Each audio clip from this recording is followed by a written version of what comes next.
Oh, we're live. Hey, everyone. Welcome to Funnels and Follow-Up. I'm Catherine Cohen. Barry's feeling just a little bit under the weather today. No, he does not have COVID-19. Truth be told, he didn't sleep well last night, and I had him running around all day, so there you have it. Doing all kinds of stuff. So there you have it. And normally, Barry and I start the show, and we talk a little bit about the show, what Funnels and Follow-Up is, and then we bring our guest on. But too much technology for me. That's what I pay him the big bucks for. So here we are. And our guest today on Funnels and Follow-Up is Crystal Tosh of RockStar Media.co.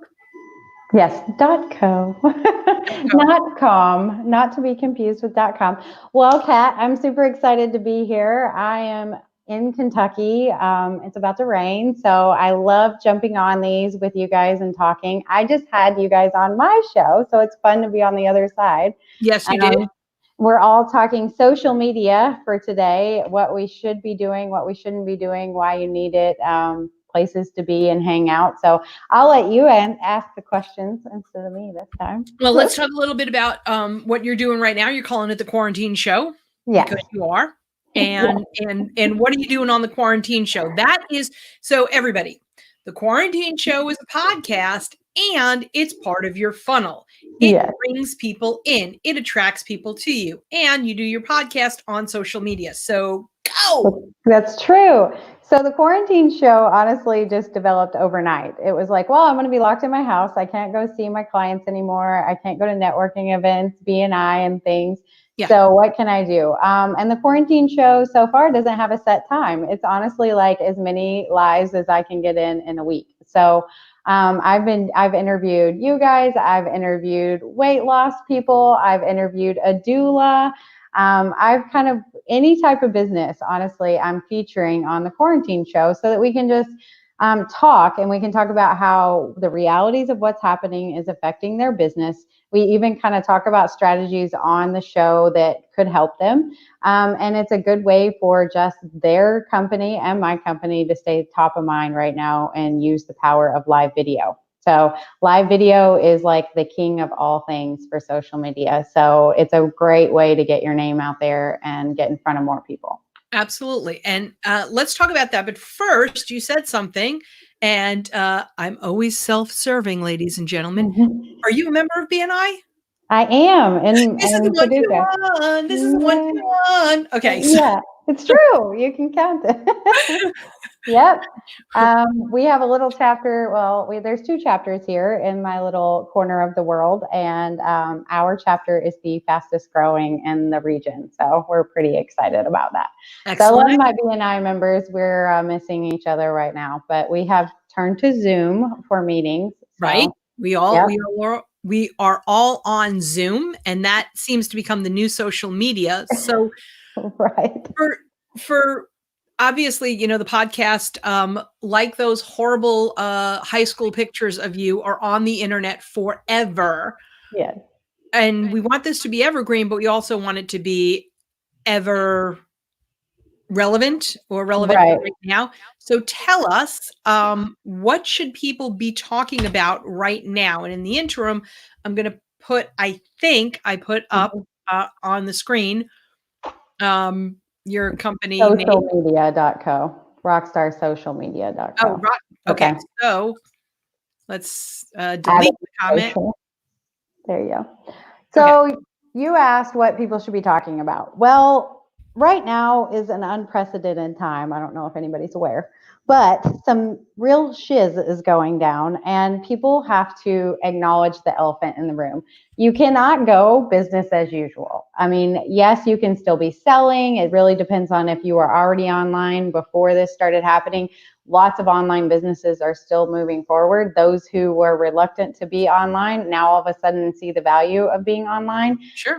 That's one of the things I've been spending a lot of time is on the phone with business owners who aren't online, and now they want to be online, and this can happen again. So getting a plan in place is super important. But if you're a local business, brick and mortar specifically, you can use social media right now to stay top of mind. So you can share even relevant local information that's impacting your community, because if you have a local following, you want to get information out there and you want to get local reliable information. Be like a pillar of the community kind of right now. If you're not able to open your doors, this is a great way to interact with your customers. You can also talk about, for example, where we are, curbside service for restaurants. Some people have even taken it a step farther and they're offering delivery services and things like that. So in the midst of these changes, because it's changing hourly, you can keep everyone up to date. You can also do, showcase your specials. Apparently in Kentucky, we believe that alcohol is an essential thing. So you can get your margarita to go from the Mexican restaurant now. So when you order your tacos, you can get that to go margarita. So this is all things that people wouldn't know if you weren't advertising it on social media. So, all right. So you can advertise all the things that you're doing, and you can advertise information about your community. So people come to you to see what the specials are and come to you to see what's going on in the community. Like what's the newest and latest development on all this crap that's going on.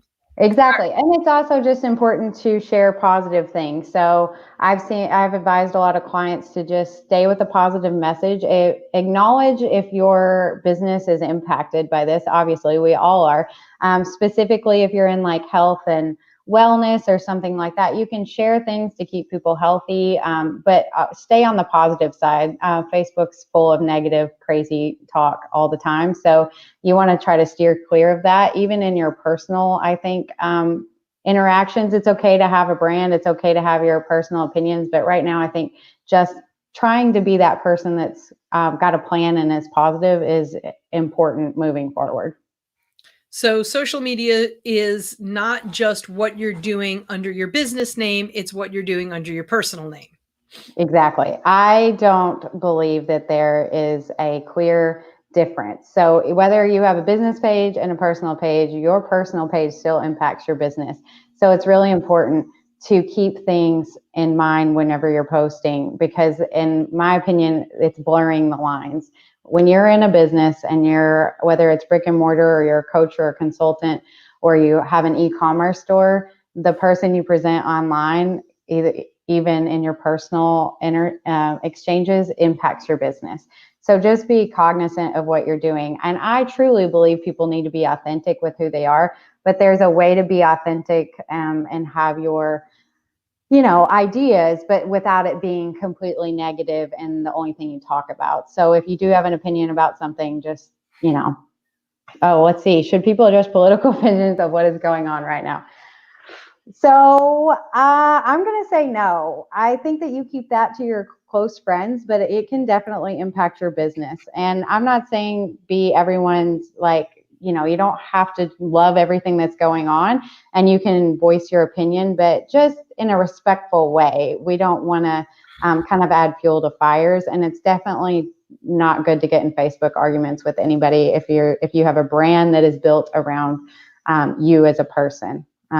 Because you lose a lot of people, and you're not supposed to be everybody's favorite, but just in the way that you talk online people will either love you or hate you. And so just finding that middle ground, that it's okay. I mean, I have a master's in public health. I have my own opinions about what's going on, and I do share them with evidence-based research and things like that. But it's not the only thing I'm talking about online. I don't spend my whole day getting into arguments on Facebook.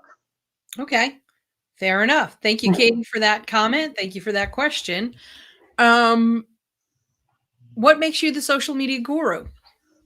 Why should I trust you with my social media dollars? Because I don't just do ads. A lot of social media is geared towards paid advertising. And if you don't have an organic social media handle on what's going on, it doesn't matter how much money you put towards ads. Because if you have a social media platform, say Facebook, and you haven't touched it in a year or 6 months or 3 months, and then you pay a lot of money for Facebook ads, those people might be driving, you may get traffic and sales, but if they have nowhere to fall after that, where they can keep building that know, like, trust relationship with you, it's not going to benefit you. It's like a short-term goal. It's a short-term game, not a long-term gain. So I'm really focused on helping people either, one, learn how to manage the platforms that they need to be on their own through a coaching program, or I just take all the stress off of you and I manage it for you. So we, deep dive and talk about your business and who your ideal client is. And the logistics of it is we share Google Drives and things like that, but I take all the stress away and I become your voice online and I interact with your customers. So that's the management side of social media. So you said a great word, interaction. Mm-hmm. Engagement is key. If you have someone comment on anything, even if it's a heart or a really generic comment of like, I really like this, you need to go in and respond to them because they took the time to acknowledge you and what you're doing. So you need to do the same for them. All right. So let's take Facebook as an example. Mm-hmm. I believe businesses should have a Facebook page and a Facebook group, especially if they are a more service-oriented business. Although I think there are certain products that could warrant a group too, Mm-hmm. simply because people want to talk about the product. Right. How Absolutely. often do I need to be in there? How often should I be interacting? And, how many groups are too many groups? Okay, so great question. I don't recommend you make 5 or 6 groups. I think that you usually should have one free group where you use it like a funnel. So people find you either via your personal page or your business page, and you funnel them into the group. And you really need to be active in your groups. The reason why is this is a captive audience who's made that first initial step to show you that they're interested in what you're doing. So add value to your groups. It's kind of like giving away the farm. And as Gary Vaynerchuk always says, the people who give the most value will win in the end. It doesn't matter how much information you give someone in a group. You can pretty much give them exactly what you do, but people need to hear things, 7 or 8 times before they actually start to process what they need to do. But then they also need accountability and they need an action plan. It's overwhelming to learn something completely new. So I find clients who hold back their secret sauce and all their info especially in the coaching consulting world. And they don't see that even if they give that away, people still need you. Like you are what makes that happen, right? So the groups be active. So I recommend a free group where you start people there and then they funnel into private groups that are for your paid programs. And it's a good way to keep track of everybody whenever they're moving through the program. So maybe you have a tiered program, 3 levels. Right. So you would have 3 groups for those paid people, and you would have one free group that's constantly growing where you're adding value and then you're making offers. I recommend a weekly offer to work with you. Weekly offer. Okay. Mm-hmm. So tell us about that. But I just want to put this up that you are your secret sauce. Yes. Yes, absolutely. You are what makes it unique. Let's be honest, there's 1,000 business coaches. There's lots of social media coaches and managers, but everybody has a little bit different of a secret sauce or technique. And so that's what you want to work with when you're working with people is being able to show them what makes you unique. Okay. Katie says, what types of businesses do I typically work with? Gosh, I work with all different types, but I like helping service-based people. So coaches and consultants, I like helping them learn how to leverage social media on their own through a process of figuring out their offer and who their ideal client is, and then how to reach them through the social media. And as far as management, management's really good for either a very established coach or consultant that already has their brand down, or a brick and mortar or e-commerce business that's about traffic and sales. Okay, so that good group of people. And guys, notice out there that Crystal has specific things that she does with specific people. Mm-hmm. So she has her ideal client. She's got her avatar down pat. She has actually 2 avatars. She's got that down pat. Then she knows what the pain point of each of those people are and what she can offer them. Now, she can offer somebody her high end, you just give me money and I will give you great social media back. And if Right. somebody's not ready for that, they don't trust that that's Mm-hmm. how it works, they want to do it all themselves. Okay, we can downgrade the package. Right. Somebody who's new, starting out, and, Crystal may say, okay, learn about social media because you should whoever you hire out but you should know something about that aspect of your business because it's Absolutely. your business. Business. But, Yeah. if Crystal says to you, well, I'm thinking that you need to, take this course first, you could say, well, you know what? I don't want to do any of it. Here's the money, you do it. So Right. you need to be flexible with your clients and you need Absolutely. to know exactly what's going on with them. So let's go ahead and hide that comment. And you said make a weekly offer in your group. Am I being too pushy if I do that? No, you're not saying like join my program right now, but you do need to tell these people what the next step is. Because if you don't ask, they're not maybe 1 in 10 people will ask you how they work with you further. But if you're not adding value and then making an offer, they don't know what the next step is. They think, okay, well, I'm just going to keep watching her Facebook Lives in this group and try to figure it out. You have to be very clear in what are the next steps. What's the path? What are we trying to do?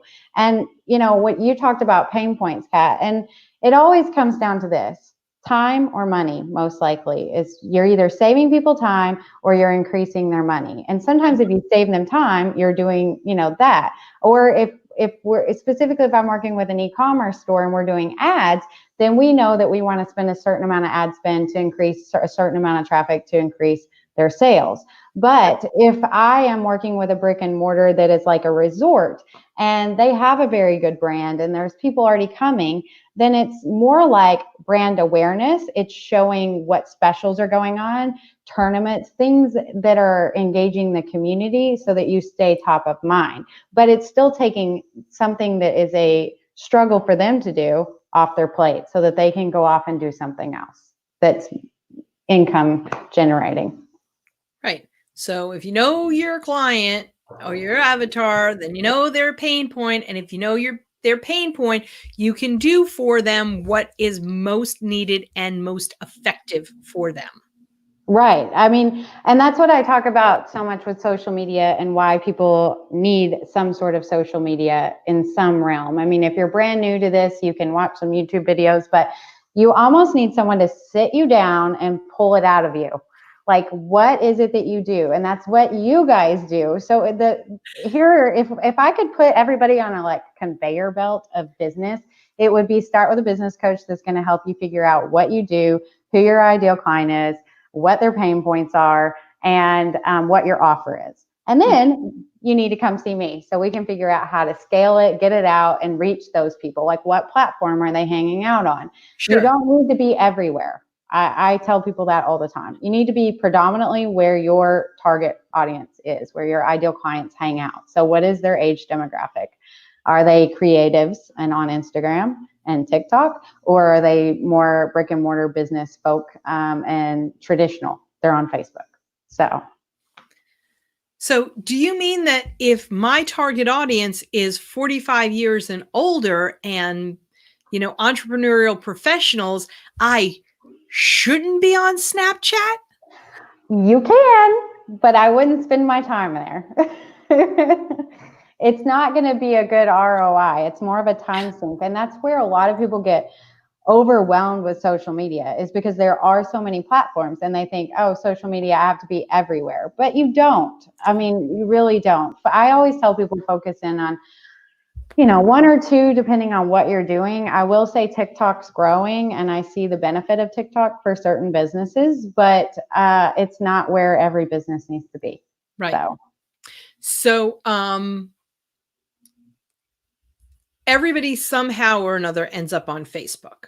Whether they're doing a lot of social media push and maybe they should or they shouldn't, or they're just, nowadays they're, trying to connect with friends and family because you can't connect in person, whatever it is. Right. And even when we don't have an international worldwide pandemic going on, people are all over Facebook. Mm-hmm. And I hear this from my clients all the time. And I'll just tell you what my solution is. My solution is, if they're local, to get in my car, drive over to their office, smack them a few times, pull the plug out of the computer, and drive back. They don't like that. And the problem is that they go on Facebook as instructed to do social media, and they end up playing whatever the heck games you have on social media, or whatever, argument they're in. Yes, they Give us some become tips to not go down the rabbit hole.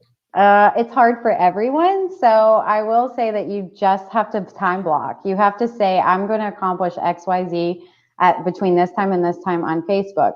A lot of people, interact on Facebook. It's a great way to start a conversation that's going to go farther. But if you don't set time limits, you're going to get caught in what I call the scroll hole, and you're going to be a content consumer instead of a content creator. And I have been there before myself, because my whole world is on social media. And so I get sucked in, and then I've wasted an hour or two, and I'm not producing content, I'm consuming content. So content creation is income in the future. When you're just sitting there consuming content, you're not making yourself any money. Now, see, I don't know how because Barry really does not type well. And somehow he keeps his eye over there and he can still type. That's okay. I have to look down when I do mine too. Yeah. So it is a scroll hole, and be a content creator, not a content consumer. Yes. I could just sit here and do these little messages all night and day. So we got 3 little hearts and three views and a couple of other people here and there. Questions. If you guys have questions, I'm happy to answer them. Absolutely. If you've got any questions for Crystal, go ahead and type them into the comments section. If you're watching us live on YouTube, I have no flipping clue where you could put the question. So run over to Facebook, find us Funnels and Follow Up, and type your questions there. That's a good question for me to know. You guys use a different software than me, so I'm not going to be able to answer that. But I love that you guys can stream to 2 platforms at once. So you brought up Zoom, and I thought we'd just touch on it really quick. Tell us about Zoom. I'm really sad that Zoom's getting so much hate right now. They try to do something great for people, and then everybody attacks them. And it's like, there's holes in every software, people. I mean, your webcam can be hacked by amateur hackers. I mean, they were trying to do something good. And to the people who are, jumping in rooms when they shouldn't be, shame on you, you ruined a good thing. But Zoom is powerful. Zoom has been something that we have used for years, and it's cool to see more people using it, because this just changed so much. Do you know how many more people are going to work from home? Do you know how many people are considering homeschooling their kids or online schooling their kids because it's not as bad as they thought, or they've figured out a new rhythm for their life that works for them? Zoom is a powerful tool, and Zoom you can use to conduct meetings, kind of like Kat and I are doing right now, but add 30 more people. And you can teach to them, or you can do your group coaching if you're a service-based professional. And these are recorded, so you can put them up in your group when you're done. You can stream them live to Facebook, and you can use them as webinars. So Zoom is very powerful. Yeah, Zoom is extremely powerful. Use it the way it should be used. And hey, if you've got to put some restrictions on it, then so be it. Now, Zoom is demanding passwords, but you can get around the password thing. So there's that. You can have a waiting room so that as you're conducting your meeting, you see who comes into the waiting room and you let them in. So there's a lot of things that Zoom already had in place to protect you. People just didn't know, jumped over too fast. didn't, didn't read the instruction manual, if you will. And Yeah. unfortunately, there were a lot of haters out there. I mean, I get, different daily emails from causes, from Yes. different, sign this and sign that. And I wrote a scathing email back to one of them and got off their list. And I'm like, do you see all the great things Zoom is doing for people right Yeah, now? absolutely. The good outweighs the negative, and they could have never prepared. They literally pivoted their entire company within days of seeing a need and a way to help our country, and I applaud them for doing what they did. And I think it's unfortunate for people who have so much negative to say, but again, this goes back to being a content creator instead of a content consumer, because you cat could put that email, if you wanted to, in a Facebook post and go, this is why Zoom is a great company and why we should care that they did what they did, and here's my opinion. That's a great use of like your voice in a different way than to just share an article with no thoughts. That's another thing that I caution people, is just randomly sharing stuff that's being shared. You really, if you're trying to stand out as an authority figure, no matter what you teach on, you need to make sure that what you share is credible. Oh God. Oh, amen, sister. Amen, sister. I cannot tell you how many people I have yelled at in the last couple of weeks that are sharing complete and absolute misinformation about. We're doing this in the middle of COVID-19. They're sharing complete misinformation about COVID-19. And, next year when whatever flu comes around or whatever virus comes around, they'll share the same videos and apply it to that without even looking at it. And it's dangerous, people. It's not just annoying in inboxes.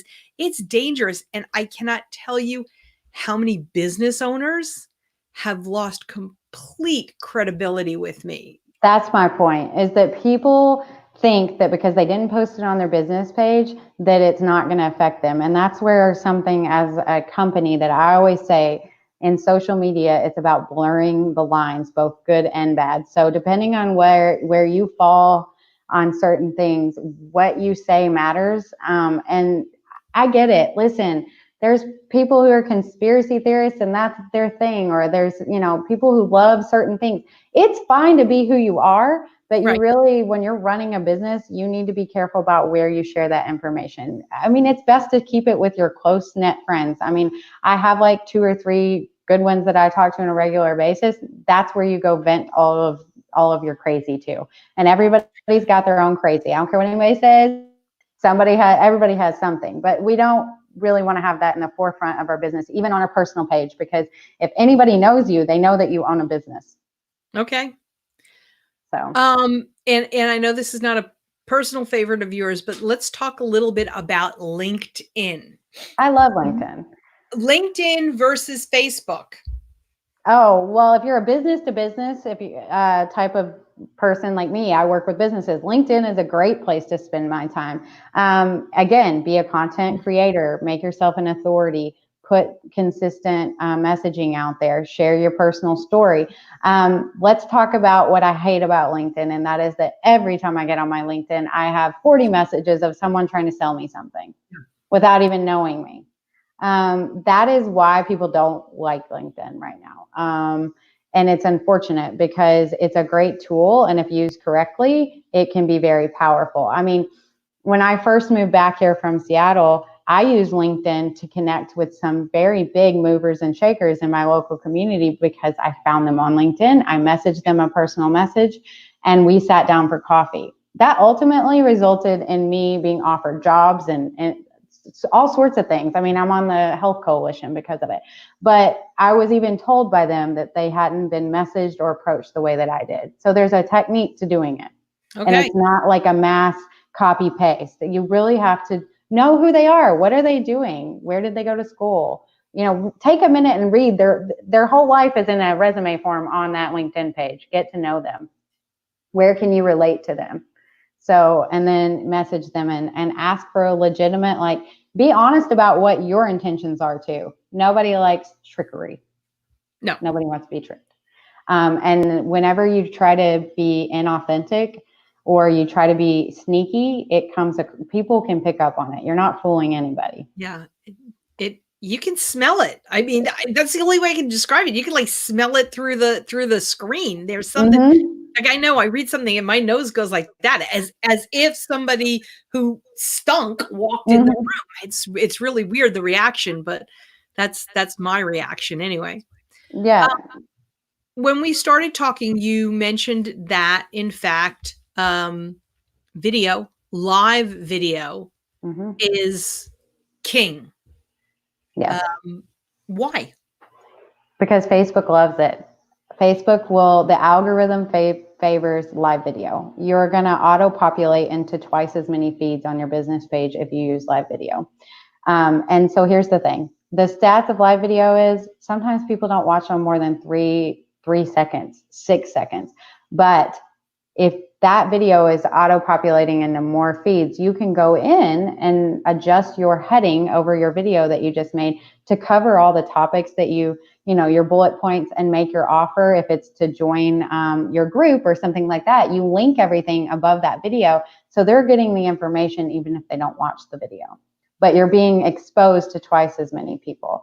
Video is powerful on LinkedIn as well. On any platform, video, it's video is queen and live video is king. That is the key. And then a secret to live video too is if you're making some on your personal page or your business page, and you can see, like we can see Katie hopped on, right?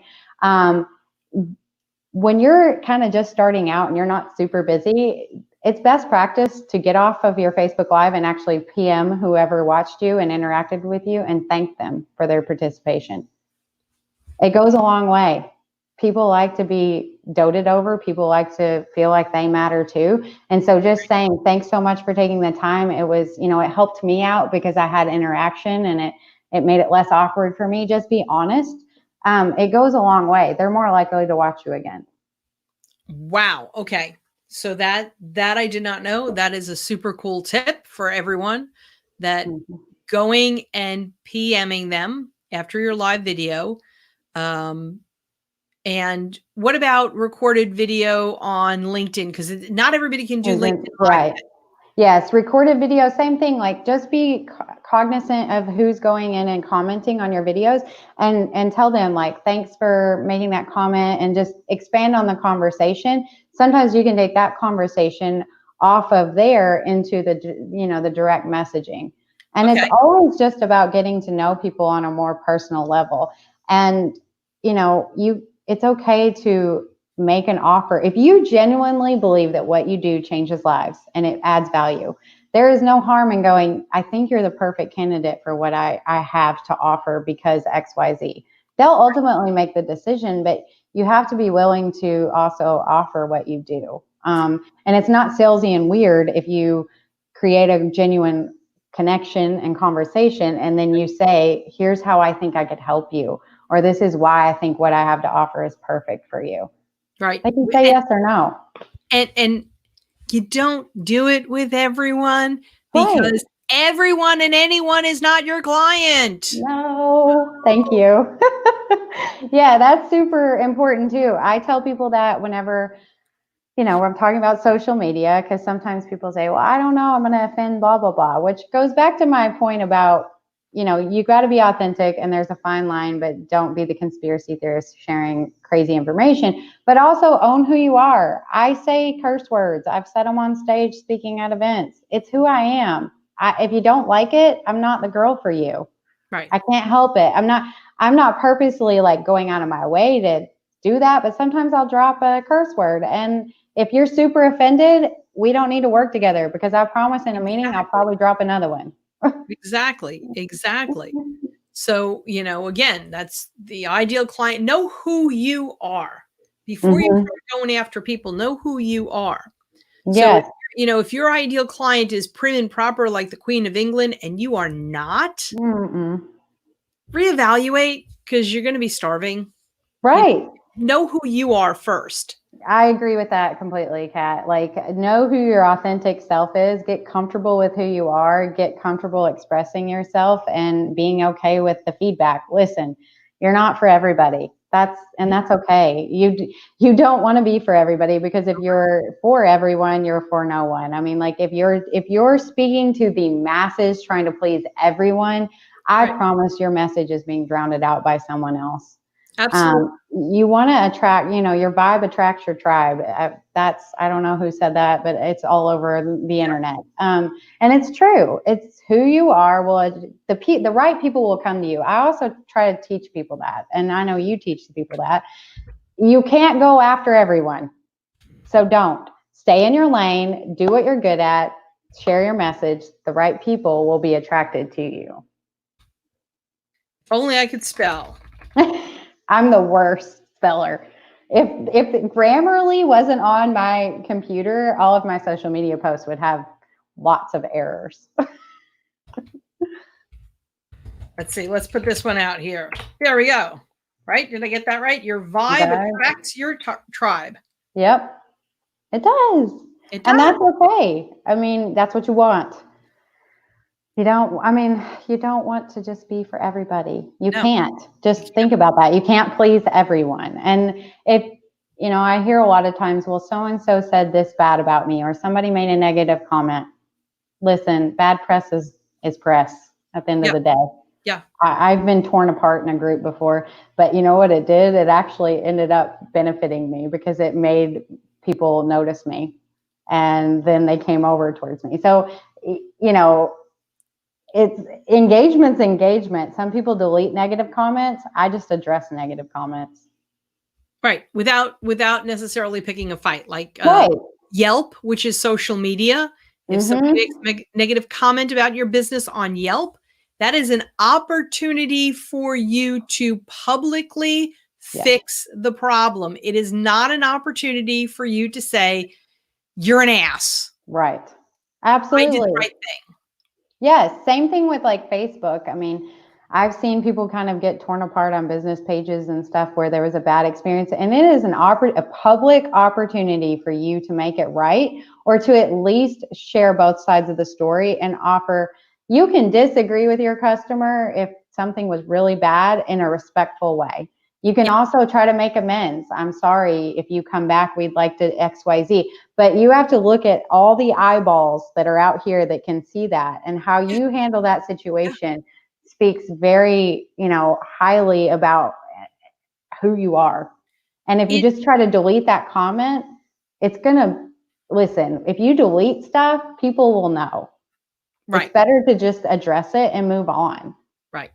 Especially, unless it's like highly offensive. Yes, if it's highly offensive, like some of the comments that have been left on my discussions, my personal discussions. Some have said comments have been left by, I don't know, family members. No. And some of them are, that's your opinion, that's your opinion. That's okay. And then some of them are like just right out vicious, and no, you're not. If it's vicious, no one deserves to be treated that way. No, but if it's something like your food was terrible and you guys left, we had bad service, something generic that is especially related to like a brick and mortar, you have a chance to address it. You can also just acknowledge, like, we're people, we all mess up. Tonight wasn't our best night. We apologize. We'd like to, XYZ, give us another chance. People will give you another chance, but people don't like it whenever you're arrogant and you act like you never do wrong. Right. Absolutely. Absolutely. Parting words for social media interaction. If everybody who's listening, everybody who's watching needs to come away with an idea in their brain, that idea is what? Be your brand. Know, like, trust. People will always buy from who they know, they like, and they trust. So share personal stories of triumph. Share your journey. Talk about what makes you you. Share the good, share the bad. I mean, people want to see a little vulnerability. If you're so perfect on social media that people are extremely intimidated by you, you're unobtainable. So especially if you're a coach or consultant or something like that, you don't want people to feel like you're so far up here that they can't relate to you, because then they feel like that they can't benefit and they can't get to where you are. It's kind of like helping people up every, the ladder behind you. So you just want to show that like you may be here, but this person can get there too. So, and I think that's with anything, is just being encouraging to others and having the mindset that, Silence. bless you. That was good. I really want to encourage people to have the mindset in whatever business you're in that there's enough to go around. Success is for everyone. And when you have that idea that, oh, well, I have to be the best and nobody else can do what I do, you're really hurting yourself, because we all win when we build each other up. So if there's someone who's really like interested in what you're doing and they want to do it too, encourage them to follow your journey. You might be able to help them. So just be positive, be yourself, and use social media as a tool to get to know people before you sit down with them. Okay. And the last thing we're putting up there is how to get in touch with you. Leave off the last M. Yes. RockStarSocialMedia.co. Yeah. Any other parting, anything you want to leave our audience with? I have a support group. If you guys are looking for social media support, what do you know? I have a group. It's called RockStar Social Support. I go live in there lots. I drop little nuggets here and there. We have conversations. It was literally a kind of like thought. Whenever I thought about doing the quarantine show, I thought, you know what? I need to make a group and just throw business owners who are experiencing all sorts of anxiety in here and just add as much value as I can. So I have the group. I'm also offering free 15, 20-minute strategy calls with, it doesn't matter what you do. If you're a baby business owner, you're established, you don't know what to do, you have social media, you don't have social media, I'll hop on the phone with you and we can just knock out like 2 or 3 ideas that you can take and try and see if that helps you. And if nothing else, just reduce some anxiety. So you can follow me, Crystal Tosh, on my personal page. You can friend request me. If I see that we know each other, I will add you. You can follow my business page, RockStar Social Media. I'm on Instagram and TikTok, so you can find me pretty much anywhere, and you can email me on my website. All right. RockStarSocialMedia.co. .co. So we've got RockStarSocialMedia.co. We got Rockstar Social Support and Crystal Tosh, who is our guest today, and find her, seek her out, start to follow Crystal. Thank you, Kat, for having me on. This was so fun. I loved it. Yeah, it was like a little girls thing. It was. I liked it. Don't tell Barry. Okay. So until next time, everyone. Bye-bye. Bye.